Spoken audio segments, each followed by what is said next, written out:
So hello and welcome everybody to परसम classes. Polity की इन सेशंस में आप सभी का बहुत बहुत स्वागत है।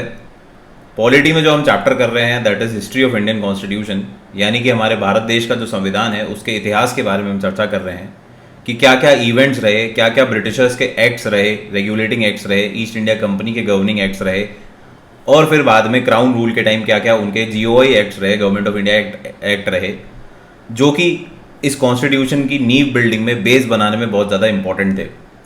तो इसी चर्चा पे हम अभी तक 1935 government of India act clear कर चुके हैं, कवर कर चुके हैं लास्ट लेक्चर तक। आज इससे साइमल्टेनियसली इसके साथ साथ क्या चल रहा था और इसके आगे क्या हुआ इस बारे में हम थोड़ा जिक्र करेंगे।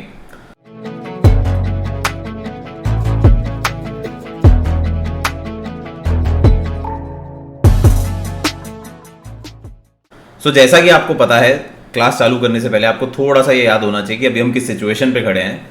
तो जैसा आपको पता है 1935 जो गवर्नमेंट ऑफ इंडिया एक्ट आया था, जिससे हमने हमारे कॉन्स्टिट्यूशन का जो फ्यूचर में हमने कॉन्स्टिट्यूशन बनाया उसका 60% भाग लिया था। मतलब 60% हिस्सा 1935 में जो जीओआई एक्ट आया था उसी के थ्रू लिया गया है। तो जीओआई एक्ट जो था वो बहुत ही ज़्यादा इंपॉर्टेंट था 1935 का।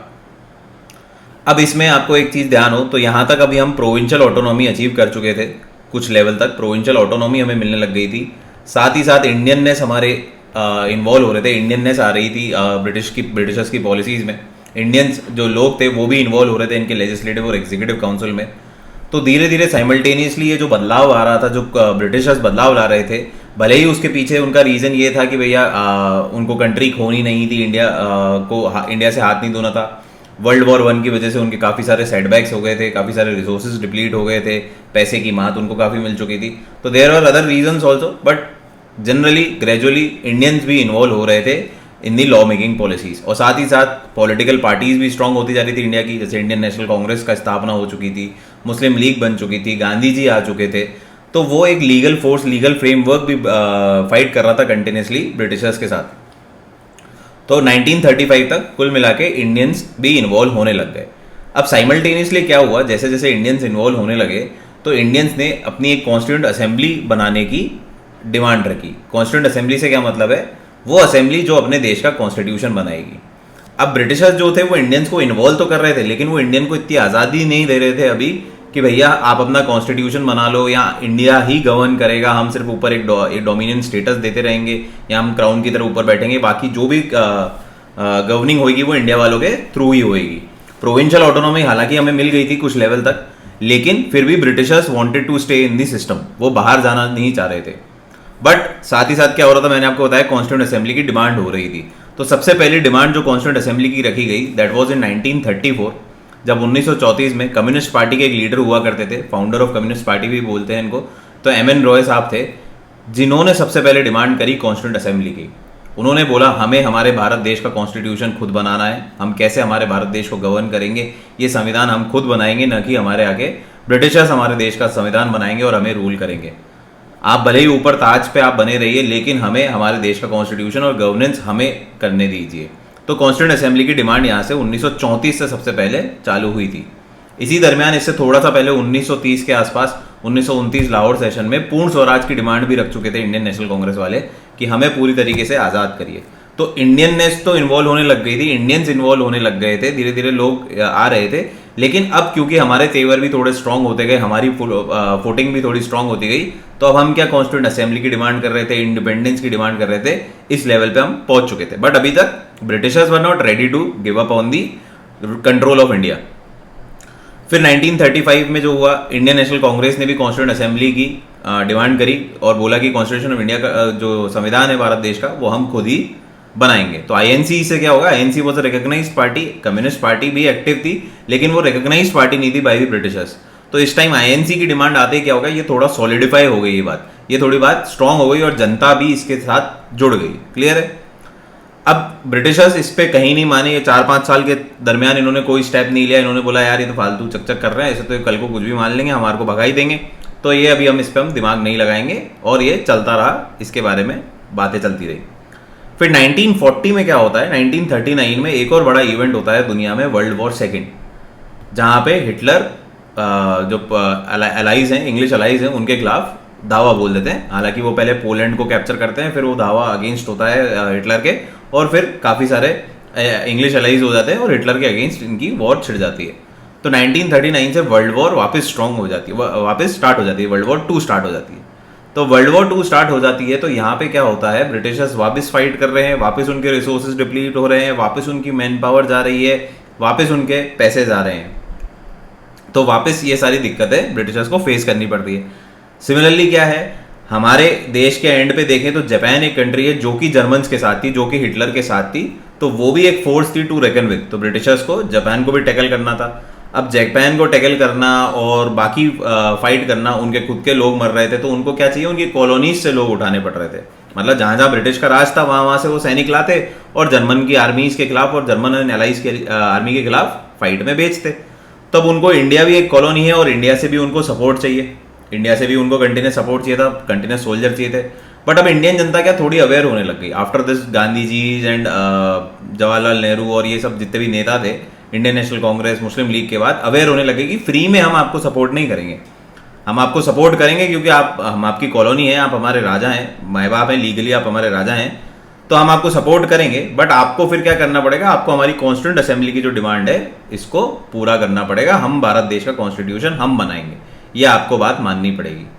तो इस डिमांड को एक्सेप्ट कर दिया गया बाय अगस्त ऑफ 1940। 1939 में वर्ल्ड वॉर चालू हो गई सेकेंड, और 1940 अगस्त आते आते इन्होंने ये डिमांड एक्सेप्ट कर ली कि कोई बात नहीं, चलो बाबा आप साथ तो दो यार, आप बना लेना, आप अपनी कॉन्स्टिट्यूंट असेंबली बना लेना, कॉन्स्टिट्यूशन भी आप अपना बना लेना। तो ये डिक्लेरेशन किसने किया था, अगस्त ऑफर का? तो it was made by viceroy of India that time, Lord Linlithgow. Lord Linlithgow नाम था जिन्होंने ये डिक्लेरेशन करा था इन दी बैकड्रॉप ऑफ वर्ल्ड वॉर 2। किस कारण से किया था? कारण अपने को समझ में आता है कि वर्ल्ड वॉर 2 में they needed support from the Indian people, Indian soldiers they wanted basically. तो फिर कहानी आगे बढ़ी, लेकिन ये अगस्त ऑफर अभी तक सिर्फ बातों में आया था, अभी तक इसको पेपर में नहीं लाया गया था। तो इसे फॉर्मलाइज करने के लिए 1942, क्योंकि उस वक्त वॉर भी चल रही थी और मैंने जैसे आपको बताया कि भैया तब communication was a difficult process, एक चीज़ यहाँ जाती थी फिर ब्रिटिशर्स के पास जाती थी, फिर ब्रिटिशर्स से आती थी, तो इट वुड टेक टाइम।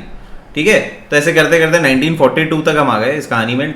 तो 1942 में क्या किया गया, क्रिप्स मिशन भेजा गया टू फॉर्मलाइज अगस्त ऑफर। तो अगर आपसे पर्पस पूछेंगे कि भैया क्रिप्स मिशन क्यों भेजा गया, तो it was to formalize the August offer. जो अगस्त ऑफर जो बात कही थी, मुंह से जो बात निकाली थी कि भैया आप अपनी कॉन्स्टिट्यूंट असेंबली बना लेना, तो इस चीज को फॉर्मलाइज करने के लिए 1942 में क्रिप्स मिशन को भेजा गया under the chairmanship of Stafford Cripps, Sir Stafford Cripps. उस टाइम के जो क्रिप्स मिशन के जो हेड थे उनका नाम था सर स्टैफर्ड क्रिप्स, और इन्हीं के नाम पे क्रिप्स मिशन पड़ा नाम। तो इसका क्या प्रपोजल था, इस प्रपोजल में इनमें मान लिया कि India was to be given a dominion status. ये इंपॉर्टेंट बात इन्होंने मान ली कि इंडिया को डोमिनियन स्टेटस दे दो, इंडिया को डोमिनेंट स्टेटस दे दो, यानी कि ऊपर ताज पे ब्रिटिशर्स रहेंगे और बाकी अंदर पूरा जो कंट्रोल है पूरे भारत देश का वो इंडिपेंडेंट हो जाएगा, वो अपने लेवल पे कर लेंगे। ठीक है, ये बात इधर एक्सेप्ट कर ली गई थी। लेकिन यहाँ पे क्या एक्सेप्ट किया था, there should be one Indian comprising all the British provinces and Indian state. तो जितने भी ब्रिटिश प्रोविंसेस हैं और जितने भी राजे रजवाड़े हैं, प्रिंसली स्टेट हैं, सब मिलके क्या होगा, एक भारत देश, एक भारत यूनियन बन जाएगा। ये बात एक्सेप्ट करी थी क्रिप्स मिशन में, जो कि इनका एक मास्टर स्ट्रोक था। इन्होंने बात मान ली, हमारी डिमांड क्या थी, भैया डोमिनेंट स्टेटस दो, तो इन्होंने बोला कोई बात नहीं भैया, हम आपको डोमिनेंट स्टेटस दे देते हैं, बट क्या है भाई साहब, आपको आप सबको साथ आना पड़ेगा। आपकी जितनी भी प्रोविंसेस हैं, आपकी जितनी भी ब्रिटिश प्रोविंसेस हैं, आपकी जितने भी प्रिंसली स्टेट हैं, सब एक साथ एक इंडियन यूनियन बनेगा, तो we are ready to give you dominant status. लेकिन क्या हुआ, उनको पता था कि मुस्लिम लीग इस चीज को एक्सेप्ट नहीं करेगी। मुस्लिम लीग चाहती है कि एक अलग सा देश बने। So Muslim League wanted India to be divided into 2 autonomous state. ये तो चाहते थे कि भैया एक मुस्लिम डोमिनेंट एरिया जो हो वो पाकिस्तान या कोई सा भी एक देश बन जाए अलग। पाकिस्तान तो नाम बाद में आया, कि पाकिस्तान न हो, मतलब मुस्लिम डोमिनेंट जो एरिया है वो एक अलग हो जाए, और जो बाकी रेस्ट ऑफ द इंडिया है वहां पे आप दूसरे इंडिया को एक दूसरा पार्ट बना लो, उसका भी आपको जो नामकरण करना है वो आप लेटर कर लेना। एनी विच वेज 2 पार्ट होने चाहिए इस देश के, एक डोमिनियन नहीं होना चाहिए। तो इससे क्या हुआ, ब्रिटिशर्स को ये चीज पता थी, तो ये फॉर्मलाइज करने के लिए भेजा तो सही, लेकिन unfortunately it got rejected because Muslim League didn't accept the offer. अब मुस्लिम लीग ने एक्सेप्ट नहीं किया ऑफर, तो बहुत क्लेवरली अंग्रेजों ने बोला भाई हम क्या कर सकते हैं, हम तो डोमिनेंट स्टेटस देने के लिए तैयार हैं, बट भाई साहब आप लोग ही नहीं मान रहे, सो सॉरी हम ये कुछ भी नहीं इसमें कर सकते, हमने हमारा वादा पूरा किया, आप अपना करिए। अब इससे क्या हुआ, इससे गांधी जी भड़क गए, इससे गांधी जी को आया गुस्सा, बोले यार ये कौन से मजाक कर रहे हो तुम अंग्रेज राजा हो, तुम बोलो, तुम ऑर्डर दो ना, why are you asking from Muslim League कि भैया आप ऐसा चाहते हैं, ऐसा देश बन जाए, आप तो ऑर्डर दो, बाकी हम देख लेंगे। तो इस चक्कर में क्या हुआ, गांधी जी हो गए नाराज और गांधी जी ने बहुत सारे मूवमेंट छेड़ दिए, क्विट इंडिया मूवमेंट और अदर इनके खिलाफ मोर्चे निकाल दिए। अब मोर्चे निकाल दिए तो ब्रिटिशर्स की प्रॉब्लम और बढ़ गई। वर्ल्ड वॉर तो चल ही रही थी और हिटलर भाई साहब बहुत भारी पड़ रहा था इन पे। हिटलर अपने आप में एक बहुत बड़ी तोप, तो वो इनको बिल्कुल दुखी करके नाक में इनके दम कर रखा था। और साथ ही साथ यहाँ पे भारत में भी विद्रोह चालू था, बॉयकॉट था, क्विट इंडिया मूवमेंट चल रहा था, कोऑपरेशन नहीं आ रहा था भारतीयों द्वारा, तो इनको बड़ी प्रॉब्लम हो रही थी। जैसे जापान से अटैक हो रहा था, सो इनको बड़ी दिक्कतें हो रही थी। इसी समय क्या होता है 1945 के अराउंड ब्रिटिशर्स के उधर ब्रिटेन पार्लियामेंट में भी क्या होती है, तख्ता पलट हो जाती है। और इस टाइम जो प्राइम मिनिस्टर थे चर्चिल साहब, वो हट के अब क्लेमेंट एटली आ जाते हैं प्राइम मिनिस्टर। कौन आ जाते हैं? क्लेमेंट एटली। क्लेमेंट एटली बन जाते हैं ब्रिटेन के नए प्राइम मिनिस्टर। और वो बोलते हैं कि भैया अब तो भैया हमारे को it's high time we need to take action, हमें भारतीयों का सपोर्ट चाहिए, तो हमें भारतीयों की कोई सी भी बात माननी पड़ेगी। आप एक मिशन लेके जाओ और भारतीयों को बोलो कि ठीक है भैया, हम आपको एक कॉन्स्टिट्यूंट असेंबली बनाओ, आप अपना कॉन्स्टिट्यूशन बनाओ, हमें आज़ाद करने में कोई दिक्कत नहीं है, आपको डोमिनेंट स्टेटस पे हम आपको रख देंगे। मान लो इनकी सारी बात, इंडिया मुस्लिम और पाकिस्तान और हिंदू ये सब आपस में देख लिया जाएगा। एक बार तो आप जाके इनकी सारी जो भी डिमांड है इनकी, वो आप इनकी मान लो। तो तीन लोगों की कमीशन भेजी गई यहाँ पे, Lord Pethick Lawrence, Sir Stafford Cripps जो 42 में भी आए थे, पहले अकेले आए थे, अब 2 लोग और आए, अब थोड़ा डर लग रहा था इनको, तो एवी अलेक्जेंडर, ये 3 लोग की कमीशन आई और इन लोगों ने एक्सेप्ट करा to help India achieve its independence as early as possible and to set up the constituent assembly. तो इन्होंने मान लिया कि भैया इंडिया को इंडिपेंडेंस देनी है हमारे को, और कॉन्स्टिट्यूंट असेंबली का हमारे को गठन करना है, जितना जल्दी हमारे को चाहिए, जितना जल्दी आपको कर सकते हैं उतना हम करेंगे, ये हमारा ऑब्जेक्टिव है कैबिनेट मिशन का। It envisages the establishment of constituent assembly to frame the constitution of the country. तो इन्होंने साफ साफ बोल दिया कि कोई प्रॉब्लम नहीं है, आप बनाओ अपने देश का कॉन्स्टिट्यूशन, आप अभी हमें सपोर्ट करो, बाद में आप लोग कॉन्स्टिट्यूशन बना लेना, डोमिनेंट स्टेटस ले लेना, आप गवर्न कर लेना, और जो ये इंडिया और पाकिस्तान और हिंदू और मुस्लिम की जो कहानी है, इसको लेटर ऑन हम देखते हैं कैसे हम सॉल्व करेंगे। अभी के लिए तो we are agreeing to the fact कि इंडिया को हम आजाद करेंगे, ये पूरे देश को हम आजाद कर देंगे। क्लियर है? तो इस खुशखबरी में क्या हुआ, कॉन्स्टिट्यूंट असेंबली का गठन होना चालू हुआ, क्योंकि पता पड़ गया कि भैया अब आजाद करेंगे। भले अभी डोमिनेंट, अभी तक यहाँ पे डोमिनेंट स्टेटस की बात है, फुल इंडिपेंडेंस की बात नहीं है, यहाँ पे डोमिनेंट स्टेटस की बात है, ठीक है ना। तो क्या होता है, कॉन्स्टिट्यूंट असेंबली का गठन होता है, कॉन्स्टिट्यूंट असेंबली बनी जाती है। तो यहाँ पे जो कॉन्स्टिट्यूंट असेंबली के मेंबर हैं उन्हें बोला जाता है कि 389 मेंबर टोटल, उन्हें क्या बोला जाता है, in the sense constituent assembly में कितने मेंबर होंगे, 389 मेंबर्स होंगे। उस समय हमारे भारत देश की जो पॉपुलेशन होती थी वो मात्र 389 मिलियन अराउंड होती थी, यानी कि 38 करोड़ के आसपास, 39 करोड़ के आसपास हमारी पॉपुलेशन होती थी, यानी कि हम पहले से ही बहुत ही ज्यादा विशाल देश हैं। तो 39 करोड़ की पॉपुलेशन के हिसाब से हर 10 लाख के हिसाब से एक आदमी इन्होंने तय किया कि every 1 person would be representing a pool of 10 lakh people. 10 lakh लोग हैं, यानी एवरी मिलियन पॉपुलेशन पे एक आदमी रिप्रेजेंट करेगा। तो टोटल जो कॉन्स्टिट्यूंट असेंबली होगी उसमें कितने जने होने चाहिए, उसमें 389 लोग होने चाहिए, जो इस भारत देश का, इस विशाल भारत देश का विशाल कॉन्स्टिट्यूशन बनाएंगे।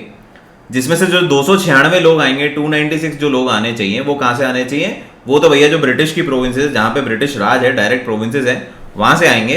अपार्ट फ्रॉम दैट 93 जो है वो आएंगे राजे रजवाड़े से। वो कहां से आएंगे, राजे रजवाड़े से, क्योंकि भैया अब आपको राजे रजवाड़ों को भी इन्वॉल्व करना है। अगर आपको इंडियन यूनियन बनानी है तो ऐसा नहीं कर सकते कि भैया आप सिंपली किसको बना दें, ब्रिटिश प्रोविंसेस को बना दें, क्योंकि फिर तो भारत के नक्शे में बहुत सारे बीच में खड्डे हो जाएंगे। तो इट इज बेटर कि भैया, इट इज बेटर और इट इज मैंडेटरी रादर कि भैया प्रिंसली स्टेट को भी हमें इन्वॉल्व करना पड़ेगा। और इस समय तक काफी सारे राजा रजवाड़े जो थे वो अग्री कर चुके थे कि ठीक है यार, अब हमें आजादी चाहिए, हमें माथाफोड़ी नहीं चाहिए रोज रोज की, नहीं, हम विलय करेंगे भारत देश में और भारत के नियम को पालन करेंगे। अच्छा, एक खास बात थी इसमें कि जो ये जो टोटल स्ट्रेंथ थी 389, तो इसमें फिर चालाकी खेली थोड़ी सी ब्रिटिशर्स ने कि इसमें 3 कम्युनिटी में होंगे। Seats were allocated to be divided among 3 communities. 3 community में इन्होंने बोला, मुस्लिम, सिख एंड जनरल। तो एक तो मुस्लिम सेपरेट हो गए, सिख सेपरेट हो गए, और जनरल में बाकी सारे आ गए, हिंदू आ गए, इसके अलावा और भी कोई हैं, अगर आपके यहाँ पे पारसी हैं, जर्मन हैं, जू हैं, जो भी अगर रहते हैं तो वो सब इसमें जनरल में आ गए। कुल मिला के मुस्लिम, सिख और तीसरी आ गई आपकी जनरल, जो सारे के सारे आ गए। In proportion to their population, उसके अनुसार इनकी सीट्स होगी, मगर 3 कैटेगरी में होगी। तो इन्होंने विभाजन तो हल्का हल्का कर दिया। क्लियर है बात, ये थी यहाँ तक की कहानी। अब 296 का भी फर्दर बाइफर्केशन दे रखा है, but this is not important. 292 थी जहां पे गवर्नर ऑफिस था और चीफ कमिश्नर ऑफिस थे, कुल मिला के थे ब्रिटिश प्रोविंसेस के ही पार्ट। क्लियर है? तो ये तो कॉन्स्टिट्यूंट असेंबली का संगठन जो किस तरीके से बनानी थी वो हमने देखा। अब हम देखते हैं वर्किंग ऑफ कॉन्स्टिट्यूंट असेंबली। तो कॉन्स्टिट्यूंट असेंबली ने काम जब चालू करा, कब इन्होंने श्री गणेश करा, तो सबसे पहले 1 दिसंबर 1946, ये 1 दिसंबर नहीं है, दिस इज 9 दिसंबर, इसको चेक कर लेना एक बार आप, 9 दिसंबर 1946 है, if I am not wrong, पहली मीटिंग हुई कॉन्स्टिट्यूंट असेंबली की। 9 दिसंबर 1946 को पहली मीटिंग हुई कॉन्स्टिट्यूंट असेंबली की। जो भी ये 389 लोग थे, हालांकि इसमें से 389 नहीं हुए क्योंकि इसमें से 73 लोग जो मुस्लिम लीग के थे उन्होंने इसको बॉयकॉट कर दिया। अब कॉन्स्टिट्यूंट असेंबली मंजूर कर दी थी 1946 में कैबिनेट मिशन ने, तो करना तो था ही। मुस्लिम लीग ने एक बार ब्लफ खेला कि देख लेते हैं कैबिनेट मिशन के टाइम पे, अगर भाई हमारी मुस्लिम मेजोरिटी आ जाएगी तो हम इसको आगे कैरी ऑन करेंगे, नहीं आएगी तो हम नहीं करेंगे। तो मुस्लिम लीग की कितनी थी? 73। मुस्लिम कैंडिडेट कितने थे? 73 कैंडिडेट थे। तो इन्होंने क्या कर दिया, विड्रॉ कर लिया मुस्लिम लीग वालों ने कि भैया हम यहाँ पे मौजूद नहीं रहेंगे। तो जो एक्चुअल आपकी स्ट्रेंथ थी वो 389 माइनस 73 लोग ही आपके कॉन्स्टिट्यूंट असेंबली में मौजूद थे वो 9 दिसंबर 1946 को। ये लिखा हुआ मुस्लिम लीग बॉयकॉटेड दी मीटिंग, इन्होंने इसको छोड़ दिया। और जो डॉक्टर सच्चिदानंद सिन्हा एक मेंबर हुआ करते थे, उनको बनाया गया प्रेसिडेंट, उनको सबसे पहला प्रेसिडेंट बनाया गया। हालांकि ये टेम्पररी प्रेसिडेंट थे क्योंकि इनको जब बनाया गया जब तक कोई चुना नहीं गया था, जब तक किसी को चुना नहीं गया था। एक बार जब 389 माइनस 73 लोग आके इकट्ठा हुए तो on the basis of the eldest member, सबसे बुजुर्ग जो है उसके बेसिस पे आपको प्रेसिडेंट बनाया गया। ये प्रथा शायद फ्रेंच असेंबली में होती है if I am not wrong, तो वहां पे भी ये फॉलो होता है। तो उसी बेसिस पे क्या किया गया, डॉक्टर सच्चिदानंद सिन्हा को सबसे पहला प्रेसिडेंट बनाया गया, टेम्पररी प्रेसिडेंट। हालांकि उसके बाद इलेक्शन हुए और इलेक्शन में जो सबसे पहले प्रेसिडेंट बने कॉन्स्टिट्यूंट असेंबली के, जो आगे चल के हमारे भारत देश के भी प्रेसिडेंट बने, वो थे डॉक्टर राजेंद्र प्रसाद। तो डॉक्टर राजेंद्र प्रसाद बने हमारे कॉन्स्टिट्यूंट असेंबली, जो हमारी कॉन्स्टिट्यूशन बनाने वाली असेंबली थी उसके जो प्रेसिडेंट बने वो थे डॉक्टर राजेंद्र प्रसाद, पहले प्रेसिडेंट, इलेक्टेड प्रेसिडेंट, ये थे इलेक्टेड।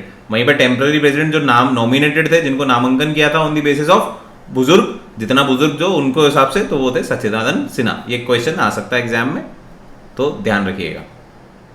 इसके अलावा एच.सी. मुखर्जी और वी.टी. कृष्णमाचारी दो इंसान थे जिनको vice president of the assembly बनाया गया। This is also an important question and this is very important. To 2 years 11 months and 18 days over 11 session to complete the framing of Indian constitution. जो भारत देश का constitution था उसको बनाने में 2 साल 11 महीने 18 दिन लगे और 11 सेशन के ऊपर, 11 से ऊपर सेशन हुए, लंबे चौड़े सेशन हुए, जहां पे जाके उसके बाद जाके भारत देश का कॉन्स्टिट्यूशन, संविधान बन पाया, नहीं तो मुश्किल हो पाता, मुश्किल था ही इनफैक्ट। और उस समय 64 लाख रुपए की एक मोटी रकम, जो कि आज की तारीख में सैकड़ों करोड़ों में होगी, वो आज 64 लाख रुपए का खर्चा इन्होंने किया। 60 देशों का दौरा किया गया, 60+ कंट्रीज का दौरा किया गया, जहां से हमने कुछ बातें उठाई। जिस तरीके से कॉपी पेस्ट करते हैं, तो हमने जब जिस देश में अच्छी बातें थी उस देश की कुछ अच्छी पॉइंट्स लिए और हमने हमारे कॉन्स्टिट्यूशन में इनकलकेट करे। ठीक है, तो इस बात पे क्रिटिसिज्म भी है हमारे भारत देश में कि भैया हमने कोई भी कॉन्स्टिट्यूशन में सारा पार्ट, एक तो गवर्नमेंट ऑफ इंडिया एक्ट 1935 से लिया, उसके अलावा बाकी बाहर के देशों से कॉपी पेस्ट कर दिया। बट इसका क्या जवाब है? इसका जवाब यही है कि बाकी सारे देशों में क्या क्या पॉजिटिव बातें थी वही हमने उठाई है, जो नेगेटिव थी, जो बाकी देशों में दिक्कतें कर रही थी, और जो गवर्नमेंट ऑफ इंडिया के नेगेटिव पॉइंट्स थे उनको हमने इग्नोर करा। जो पॉजिटिव थे, जो सही थे, जो टेस्टेड थे, ट्रायल एंड टेस्टेड थे, जहां पे लोगों को फायदा हुआ, एक देश की सरकार को उससे फायदा हुआ, तो वही पॉइंट हमने हमारे कॉन्स्टिट्यूशन में डाले हैं। इसलिए ये रिसर्च बहुत ज्यादा जरूरी थी। यही एकलौती रिसर्च है जो मुझे ऐसा लगता है भारत ने खूब पैसा खर्च करके करी है, बाकी उसके बाद तो रिसर्च अब वो बंद सी हो गई। फिर 26 जनवरी 1949 को अडॉप्शन हुआ कॉन्स्टिट्यूशन का। जो हमारा कॉन्स्टिट्यूशन था वो 26 नवंबर 1949 को बनके तैयार था। 2 साल 11 महीने, जो आपको 18 दिन गिनने हैं वो इसी से गिनने हैं, 9 दिसंबर से 26 नवंबर 1949, क्योंकि हमारा जो कॉन्स्टिट्यूशन था वो बिल्कुल बनके तैयार था 26 नवंबर 1949 को। लेकिन इसको अडॉप्ट नहीं किया गया, इसे अडॉप्ट किया गया, इसे कमेंस नहीं किया गया, यानी इसे लागू नहीं किया गया सिर्फ भारत देश पे, क्योंकि इसके लिए एक डेट फिक्स कर दी थी 26 जनवरी 1950, जो कि 2 महीने बाद थी। क्यों कही गई थी ये इंपॉर्टेंट है, क्योंकि 26 जनवरी 1930 को पब्लिकली पूर्ण स्वराज की डिमांड ऑफिशियल कर दी गई थी, जो कि 1929 लाहौर सेशन में डिमांड रखी थी इंडियन नेशनल कांग्रेस जवाहरलाल नेहरू ने। उसको 26 जनवरी 1930 को ऑफिशियली पब्लिक के सामने रख दिया गया था कि भैया अब we are fighting for complete independence, अब भारत का एक ही है मैं, पूरी आज़ादी, पूर्ण स्वराज। तो ये 26 जनवरी 1930 को करा था। इस वजह से to commemorate on this date, to commemorate this date क्या किया गया, आपको 26 जनवरी 1950 को क्या किया गया, कॉन्स्टिट्यूशन का बर्थडे डिसाइड किया गया। यहाँ बोला गया कि इस दिन जाके हम हमारे कॉन्स्टिट्यूशन को अनवील करेंगे, हमारे कॉन्स्टिट्यूशन को कमेंस करेंगे, हमारे भारत देश पे लागू करेंगे। तो ये थी इंपॉर्टेंट बातें। 9 दिसंबर से ये हुआ, फिर 13 दिसंबर को, 9 दिसंबर के बाद 13 दिसंबर, मात्र 4 दिन बाद, ये मैंने आगे की बात आपको बता दी थोड़ा सा टाइमलाइन में। अब 13 दिसंबर को क्या हुआ था, जैसे मैंने आपको बताया था पहली मीटिंग जो हुई थी 9 दिसंबर 1946 में हुई थी। तो 4 दिन बाद 13 दिसंबर 1946 को Jawaharlal Nehru ji objective resolution pass करते हैं असेंबली में। ऑब्जेक्टिव रेजोल्यूशन क्या है? ऑब्जेक्टिव रेजोल्यूशन एक इंपॉर्टेंट पार्ट था। ऑब्जेक्टिव रेजोल्यूशन एक रूपरेखा थी, बेसिकली एक आउटलाइन थी, एक गाइडलाइन थी, जिसके बेस पे हमें हमारे देश का कॉन्स्टिट्यूशन डिजाइन करना था, हमें हमारे देश का कॉन्स्टिट्यूशन बनाना था। अब बेसिकली क्या होता है, हम कोई भी काम करने निकले तो पहले उसकी प्लानिंग करते हैं। तो सिमिलरली हमें जब कॉन्स्टिट्यूशन बनाने के लिए हम निकले तो जवाहरलाल नेहरू जी ने ऑब्जेक्टिव रेजोल्यूशन पास किया कि भैया देखो, ये दिमाग में रखते हुए हमें हमारा कॉन्स्टिट्यूशन बनाना है। कुछ पहलू हैं जो हमारे भारत देश को इसकी ज़रूरत है, हमारे नागरिकों को इसकी ज़रूरत है, हमारे एरिया को इसकी ज़रूरत है, या हमारे जैसे लोगों को इसकी ज़रूरत है। तो इन सबको ध्यान में रखते हुए ही हमें हमारे देश का संविधान बनाना है, तभी जाके हमारा देश का कुछ उद्धान होगा, नहीं तो हम दिक्कत में आ जाएंगे। तो objective resolution is basically the boundary under which the constitution was suppose to be created, कि भैया इसके बाहर नहीं जाना चाहिए, यही बाउंड्री है, इसके अंदर आपको बनाना है, ये चीज़ें आपको ध्यान रखनी है, ये बहुत ज़्यादा ज़रूरी है। काफी विचार विमर्श के बाद 22 जनवरी 1947 को this resolution was unanimously adopted by the assembly. सबने इसको एक्सेप्ट कर लिया, किसी को कोई परेशानी नहीं थी, बोले बहुत बढ़िया भैया, इसी बात पे बनना चाहिए कॉन्स्टिट्यूशन। और यही जो ऑब्जेक्टिव रेजोल्यूशन था after the constitution is being completed, was completed rather, तो ये एक मॉडिफाइड वर्जन बना प्रीएम्बल ऑफ इंडियन कॉन्स्टिट्यूशन में। इसमें ही थोड़े बहुत फेरबदल करके, या बेसिकली इसी को, क्योंकि हमने इसी रूपरेखा पे बनाई थी कहानी, और इसी को देखते हुए हमने क्या करा, preamble of Indian constitution design किया। Preamble is basically the modified version. Preamble बात का सार है कि इस भारत देश का जो कॉन्स्टिट्यूशन है उसका सार क्या है। उसी तरह ऑब्जेक्टिव रेजोल्यूशन क्या है, किसके बेस पे आपको बनाना है। तो जब आपने तय कर रखा है किसके ऊपर आपको कॉन्स्टिट्यूशन बनाना है, तो ऑब्वियसली बात है बन के भी वैसा ही आएगा और उसका सार भी सेम ही होगा। तो जो ऑब्जेक्टिव रेजोल्यूशन है is nothing else but the modified version of preamble of India, और the other way around, preamble जो है is the modified version of objective resolution. क्या क्या फीचर्स थे ऑब्जेक्टिव रेजोल्यूशन में, तो मैंने आपको क्या बताया, ऑब्जेक्टिव रेजोल्यूशन बाउंड्री थी जिसको मद्देनजर रखते हुए हमें हमारे भारत देश का कॉन्स्टिट्यूशन बनाना था। तो उसमें कुछ इंपॉर्टेंट बातें थी।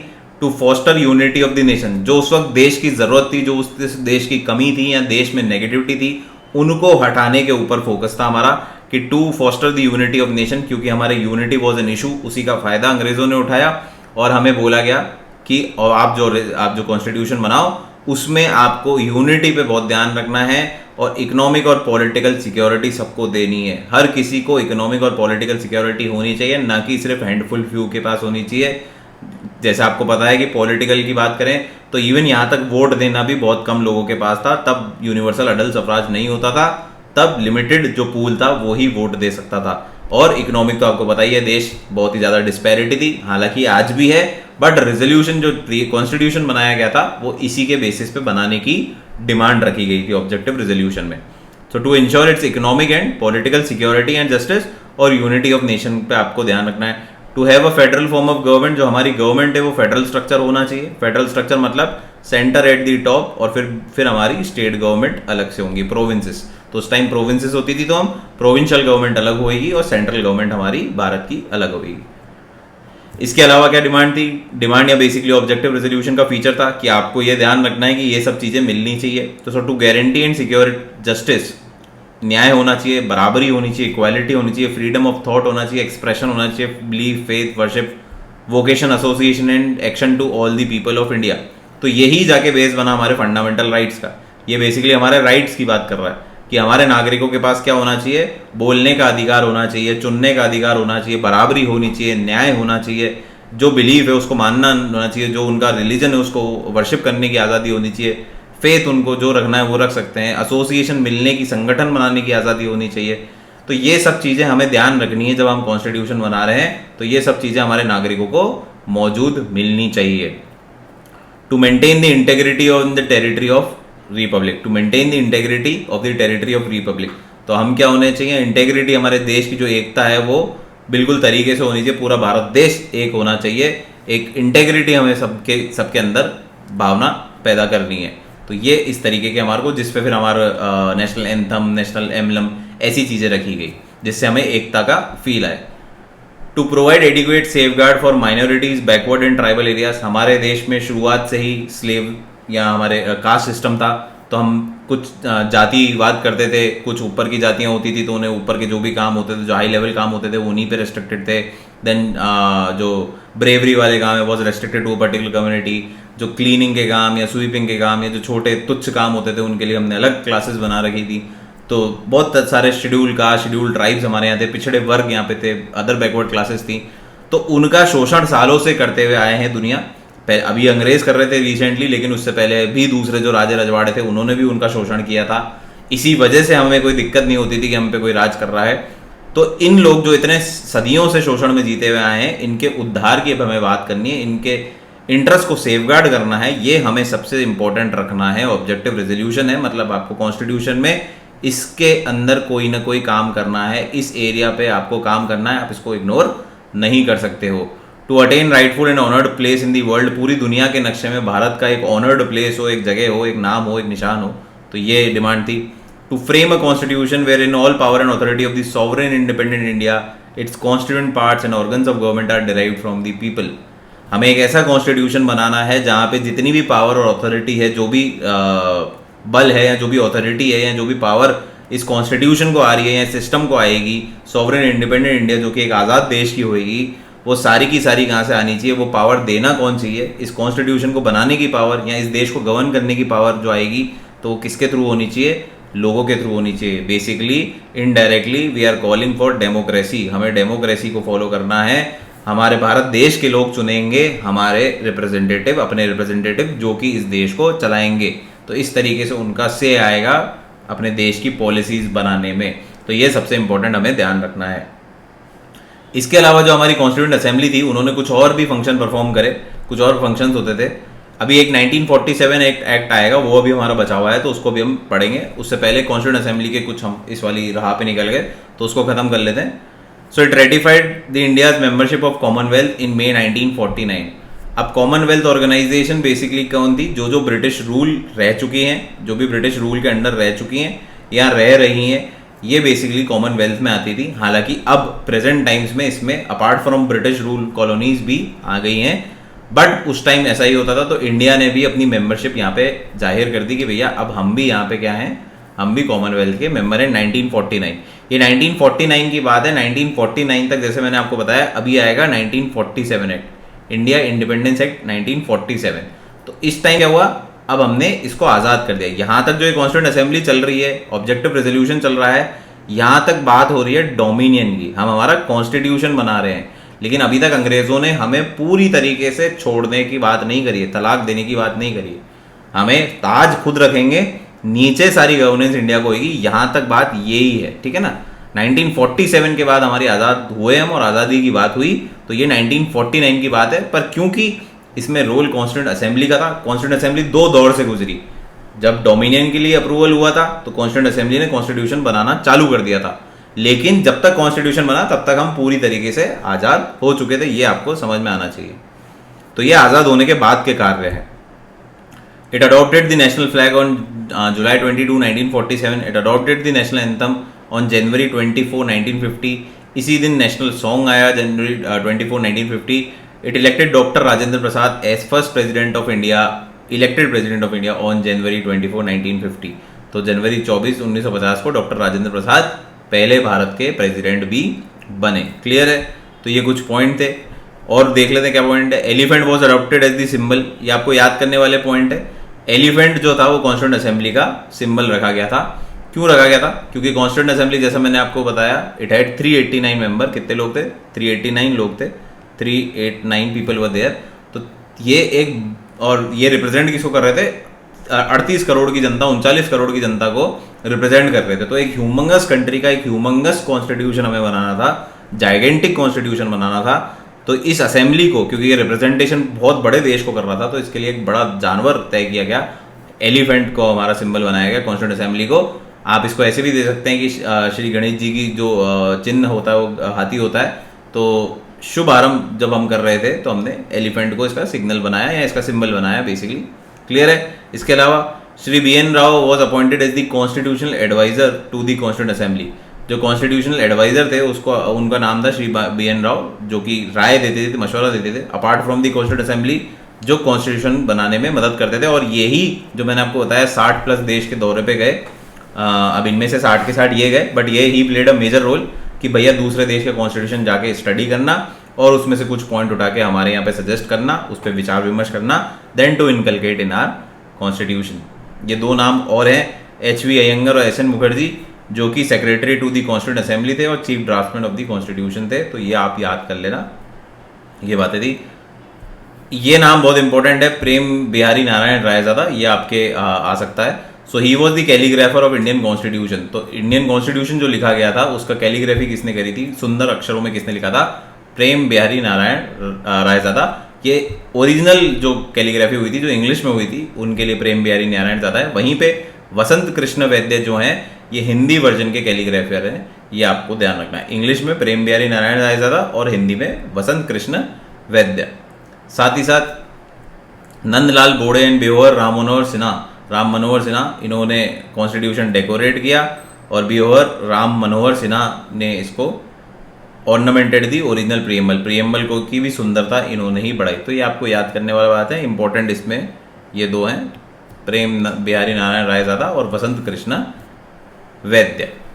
अब आते हैं अपन इंडियन इंडिपेंडेंस एक्ट 1947 पे। एक एक्ट मैंने आपको बताया था कि हमारा रह गया था 1947 का, क्योंकि यहाँ पे हमने कॉन्स्टिट्यूंट असेंबली की बात पहले चालू कर दी, और तो कॉन्स्टिट्यूंट असेंबली पहले टाइमलाइन में आई थी तो पहले हमने उसको पढ़ लिया। अब हम इंडियन इंडिपेंडेंस एक्ट 1947 के तरफ चलते हैं, ठीक है। So it ended British rule in India and declared India as independent sovereign state. अब 1947 जैसे मैंने कहा है, 1947 आते आते तक क्लेमेंट एटली साहब ने बोला कि भैया अब हम पूरी तरीके से बर्बाद हो चुके हैं, हमारे बहुत ज़्यादा रिसोर्सेज खत्म हो चुके हैं, अब हम भारत पे कंट्रोल करना, भारत पे राज करना पॉसिबल नहीं है, तो इट इज़ बेटर अब भारत को फ्री छोड़ो, वो अपने काम अपने आप निपटा लेंगे, अब हमें भारत से हाथ खाली करने, हमें हमारा बिस्तरा उठाना है और हमारे को हमारे देश वापस चलना है। तो बाय 1947 एक्ट क्या पास किया गया कि ब्रिटिश रूल इंडिया में खत्म हो रहा है और पूरी तरीके से आज़ाद भारत बनेगा और सॉवरेन भारत बनेगा, खुद का कानून भी वो बनाएगा और खुद के तरीके से उसको लागू करेगा, कोई इसमें छेड़छाड़ नहीं करेगा। हालांकि इसके साथ इन्होंने क्या करा, क्योंकि इन्होंने बोला हमें कोई भी मसला नहीं पालना और इंडिया और पाकिस्तान या जो मुस्लिम और जो हिंदू की जो ये प्रॉब्लम है इसमें हम नहीं पड़ेंगे, हम दोनों इंडिपेंडेंट डोमिनियन की पावर इनको दे देते हैं, आप दो अलग कंट्री बना लीजिए जो बाद में जाके इंडिया पाकिस्तान बनी। इंडिया पाकिस्तान आप अलग अलग एरिया डिसाइड करके आप बना लीजिए, जो मुस्लिम डोमिनेंट एरिया है वो अलग हो जाएं और जो इंडिया बाकी के एरिया है वो इंडिया के अंदर विलय कर लें। तो इन्होंने बेसिकली एक देश को दो में तोड़ दिया, जो कि हमारी चाह थी, हमारे लोगों की चाह थी, उसी पे इन्होंने काम कर दिया। और जो वाइसरॉय का ऑफिस था इसको अबॉलिश कर दिया और उसकी जगह जब तक कॉन्स्टिट्यूशन नहीं बनता है तब तक गवर्नर जनरल की उपाधि क्रिएट कर दी, appointed by the British king, ठीक है, जब तक कॉन्स्टिट्यूशन नहीं बना जाता है। Empowered constituent assembly to frame and adopt any dominion, और कॉन्स्टिट्यूंट असेंबली को क्या अधिकार दे दिया कि आप अपना कॉन्स्टिट्यूशन बनाएं आराम से बैठ के, और कोई से भी डोमिनियन आपको भारत में विलय करना है भारत में मिल जाइए, आपको दूसरे पाकिस्तान देश में जाना तो आप पाकिस्तान देश में भी जाके अपना काम कर सकते हैं, वहाँ की अलग कॉन्स्टिट्यूशन बना दीजिए, यहाँ का अलग कॉन्स्टिट्यूशन बना दीजिए। Abolished office of secretary of state, अब जा रहे हैं तो सारे ऑफिस खत्म करने हैं, तो पहले ऑफिस ऑफ वाइसरॉय खत्म किया, office of secretary of state खत्म किया और ये सारी पावर दे दी of secretary of state to Commonwealth Affairs. तो बस एक पॉइंट है आपको ध्यान नहीं रखना, इंडिया की जगह अब कॉमनवेल्थ अफेयर्स का सेक्रेटरी ऑफ स्टेट ऑफिस बना दिया। साथ ही साथ रजवाड़ों को बोल दिया कि भैया अब हम आपसे जो डॉक्ट्रिन ऑफ पैरामाउंट और ब्रिटिश सुजरेंटी है कि भैया हम आपके साथ मिले रहेंगे, आपकी बाहर की बॉर्डर प्रोटेक्ट करेंगे, आप अंदर अपना रजवाड़ा देख लो। तो ये इनको बोल दिया भाई साहब अब हमारी दाल नहीं गल रही, अब हम तो भारत देश जा रहे हैं छोड़ के, ये टाटा बाय बाय, आपको मिलना है मिलो, नहीं मिलना नहीं मिलो, आपकी औकात हो, आप अपना नया देश बना लो। तो आप भारत में मिलना चाहते हो भारत में मिल जाओ, पाकिस्तान में मिलना चाहो पाकिस्तान में मिल जाओ, नहीं मिलना चाहते खुद का देश बना सकते हो, इतनी पावर है, इतनी अथॉरिटी है, इतनी आर्मी है, इतना सपोर्ट है, तो आप वैसे कर लेना। बट हम तो अब ये रिश्ता तोड़ के जा रहे हैं, अब हम ये रिश्ता आगे कैरी ऑन नहीं करेंगे। अगर अब आपको फाइट करनी है तो you have to fight against the armies of these two dominions, या तो आप पाकिस्तान आर्मी से लड़ लेना या आप भारत आर्मी से लड़ लेना। तो इसी चक्कर में क्या हुआ, जितने भी रजवाड़े थे बेचारे हार मार के जैसे भी भारत में विलय कर गए। कुछ जो मुसलमान डोमिनेंट थे उन्होंने पाकिस्तान में विलय किया, हालांकि सारे के सारे ऑलमोस्ट भारत में ही विलय किए। 3 ऐसे जो एम्परर थे जिन्होंने दिक्कत दी। मैं स्टेट नहीं बोलूँगा क्योंकि मैंने हमेशा सुना, ऐसे बोलते हैं लोग कि JNK और जूनागढ़ और हैदराबाद 3 प्रोविंसेस थी जिन्होंने दिक्कत दी। तो इनके प्रोविंसेस ने दिक्कत नहीं दी, यहाँ के लोगों ने दिक्कत नहीं दी, मोस्टली यहाँ के एम्परर्स ने दिक्कत दी। तो आप एम्परर की तरह याद रखो कि जो JNK का एम्परर था या जूनागढ़ के जो राजा हुआ करते थे या फिर जो आपके हैदराबाद के निज़ाम हुआ करते थे, इनके द्वारा काफ़ी सारा रेजिस्टेंस आया, जिनको फिर फाइनली जाके हमने कैसे तैसे तोड़ मरोड़ के साम दान दंड भेद अलग अलग पॉलिसीज यूज़ करके हमने भारत में विलय कराया। ये इंटरेस्टिंग स्टोरीज हैं, हम आगे आगे जैसे बढ़ेंगे इस पर जिक्र करते रहेंगे। सो ये कहानी थी। ओवरऑल सारे के सारे जो ब्रिटिश प्रोविंसेस थे और सारी प्रिंसली स्टेट्स थी, they all integrated into one Indian union, एक भारत यूनियन बना हमारे देश का, और drop the title of emperor of India. और जो ये सबसे इंपॉर्टेंट, हम हो गए आज़ाद। एम्परर ऑफ इंडिया का टाइटल था वो चला गया, जो ब्रिटिश क्राउन था, हम हो गए पूरी तरीके से आज़ाद। हालांकि 2 मुल्क बन गए लेकिन आज़ाद मुल्क बन गए। अपना कॉन्स्टिट्यूशन खुद बनाएंगे। हमने 1950 जाके बनाया कॉन्स्टिट्यूशन, पाकिस्तान थोड़ा सा हमसे स्लो रहा। 1956 में पहला कॉन्स्टिट्यूशन बना, हालांकि ये भी इनका कैंसिल हो गया क्योंकि मिलिट्री कूप हो गई थी और इनको वापस हटा के। तो ये आज तक कुल शायद 3 कॉन्स्टिट्यूशन बना चुके हैं, if I am not wrong. तो 3 कॉन्स्टिट्यूशन ही बना चुके हैं। जो भी होता है उसको तख्ता पलट होती है तो उसको फाड़ फोड़ के नया बना देते हैं। हमारा अभी तक टचवुड एक ही कॉन्स्टिट्यूशन चल रहा है, but it is the time कि हमें कुछ चेंजेस कॉन्स्टिट्यूशन में करने चाहिए, क्योंकि कोई स्टैटिक, मेरे को जहाँ तक लगता है कोई भी स्टैटिक चीज़ डायनामिक चीज़ को रूल नहीं कर सकती। दुनिया बदल रही है, नई नई चीज़ें आ रही हैं। ये उस टाइम का कॉन्स्टिट्यूशन है जब किसी भी प्रकार का कम्युनिकेशन नहीं था, कोई भी सोशल मीडिया नहीं था, कोई भी चीज़ें नहीं थी, वर्ल्ड इतना छोटा नहीं था, ट्रेड इतना आसान नहीं था। तो ये उस तरीके का कॉन्स्टिट्यूशन बनाया गया है जब 1947 के माहौल हुआ करते थे, अकॉर्डिंगली बनाया गया है। इसको आप कुछ टाइम तक पर्टेन रख सकते हो, बट जो ये देश इवॉल्व कर रहा है, दुनिया इवॉल्व कर रही है, यहाँ की जनता इवॉल्व कर रही है, जो कि पूरी तरीके से डायनामिक है, तो जहाँ तक मुझे लगता है it can't be governed bye a static body, static thing. तो वो बदलाव ज़रूरी है। हालांकि अमेंडमेंट की पावर हमें दी गई है, अमेंडमेंट की पावर हमें दी गई है और हम करते आए हैं time to time amendment. Amendment मतलब जो भी इसमें चेंजेस हैं वो हम लेके आए हैं हमारे भारत देश के कॉन्स्टिट्यूशन में, बट स्टिल काफ़ी सारे पार्ट ऐसे हैं जो कि अभी भी स्टैटिक हैं, ऑर्थोडॉक्स हैं, तो उनमें हमें बदलाव करने की ज़रूरत है। जैसे जैसे हम आगे कॉन्स्टिट्यूशन पढ़ेंगे तो आपको समझ आएगा कौन कौन सी पार्ट्स हैं, कौन कौन सी चीज़ें हैं जो कि बदलाव होए तो शायद बेहतर हो सकती हैं।